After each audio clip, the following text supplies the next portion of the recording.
محترم ناظرین کرام، بزرگان دین اور میری عزیز ماؤں بہنوں بھائیوں، السلام علیکم ورحمۃ اللہ وبرکاتہ۔ ناظرین، اگست کا مہینہ چل رہا ہے۔ اگست کا مہینہ ہم پاکستانیوں کے لیے بڑا ہی یادگار مہینہ ہوتا ہے اور خوشی کا مہینہ، کیونکہ اس مہینے کے اندر 14 اگست کو اللہ تعالیٰ نے پاکستان کو ایک وجود عطا فرمایا۔ دنیا کے نقشے پہ ایک ملک ارض پاکستان وجود میں آیا۔ تو اس حوالے سے ہم سب دنیا بھر میں رہنے والے پاکستانی بڑے جوش و خروش کے ساتھ، جذبے کے ساتھ جشن آزادی مناتے ہیں، اور پاکستان کے جو ہیرو ہیں، جنہوں نے پاکستان بنانے میں اپنا کردار ادا کیا، اپنی جانوں کی قربانی دی، ان کو خراج تحسین پیش کرتے ہیں۔ لہذا ناظرین، ہم مسلمان، خاص طور پہ پاکستان کے رہنے والے، اس حوالے سے بڑے خوش نصیب ہیں کہ اللہ تعالیٰ نے ہمیں ایک ملک عطا فرمایا، اور وہ ملک اللہ کی طرف سے عطا خداوندی ہے کہ 27 رمضان المبارک کو وجود میں آیا۔ یہ بھی اللہ کا فضل ہے۔ 27 رمضان آپ حضرات کے علم میں ہے کہ بڑی مقدس ترین رات ہوتی ہے۔ اکثر علماء کے تحت جو ہے وہ لیلۃ القدر ہوتی ہے۔ تو جو ملک لیلۃ القدر میں وجود میں آیا ہو، تو اور اس کا مقصد اور بنیاد کیا تھی؟ لا الہ الا اللہ محمد الرسول اللہ۔ تو یہ جو کلمے کی بنیاد پہ یہ ملک جو ہے اللہ تعالیٰ نے ہمیں عطا فرمایا۔ تو لہذا اسی حوالے سے میں چاہ رہا تھا کہ تھوڑی سی آپ حضرات کے ساتھ گفتگو کروں۔ دیکھیں، پاکستان کو بنے ہوئے 75 سال ہو گئے، اور اس حوالے سے ہم اس سال یعنی اگست کے مہینے میں اپنی ڈائمنڈ جوبلی جو سیلیبریشن ہے اس کو کر رہے ہیں۔ 75 سال کا عرصہ تھوڑا عرصہ نہیں ہوتا، بہت بڑا عرصہ ہوتا ہے۔ اور 75 سال کے اندر تو ایک انسان بالکل بڑھاپے کی، یعنی بوڑھا تو ہو ہی جاتا ہے، اور بڑھاپے کی بھی آخری سٹیجز پہ پہنچ جاتا ہے، یعنی ایک انسان اپنی پوری ایک زندگی گزار لیتا ہے۔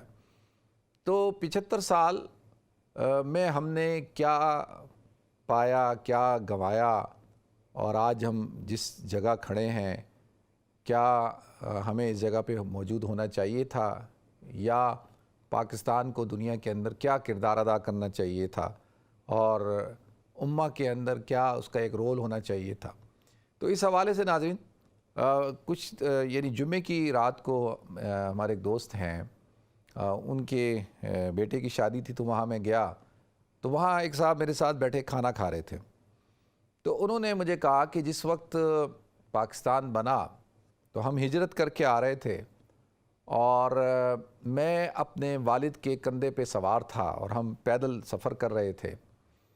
تو وہ کہتے ہیں میں بالکل چھوٹا تھا اس وقت، 3 سال میری عمر ہوگی۔ دیکھیں، 3 سال کی عمر میں انسان کو بہت ہی کوئی ہوگا جس کو کوئی ایک بات یاد رہ جائے۔ عام طور پہ باتیں انسان کو یاد نہیں رہتی، بھول جاتا ہے، کیونکہ وہ عمر ایسی ہوتی ہے۔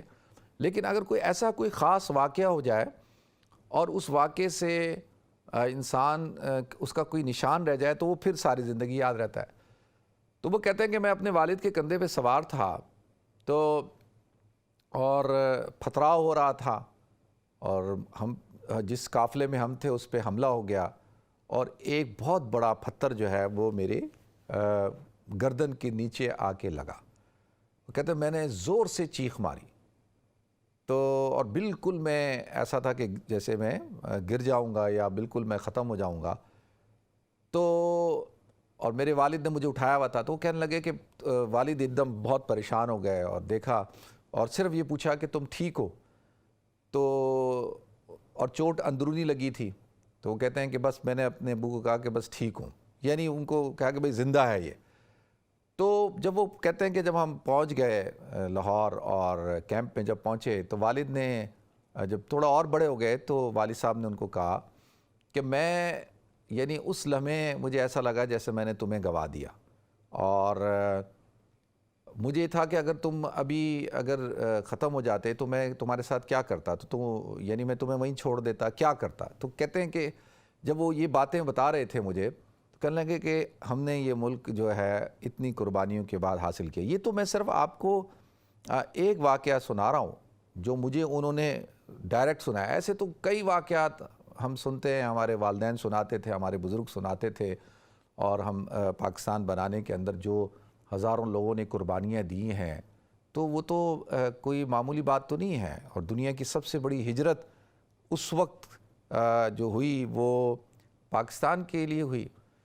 تو لوگوں نے اپنے گھر بار کو چھوڑ دیا، اپنی جائیدادوں کو چھوڑا، ہر چیز چھوڑ کے لوگ جو ہے وہ پاکستان ہجرت کر کے آئے موجودہ پاکستان کے اندر. اللہ تعالی ہم سب کو عمل کرنے کی توفیق عطا فرمائے.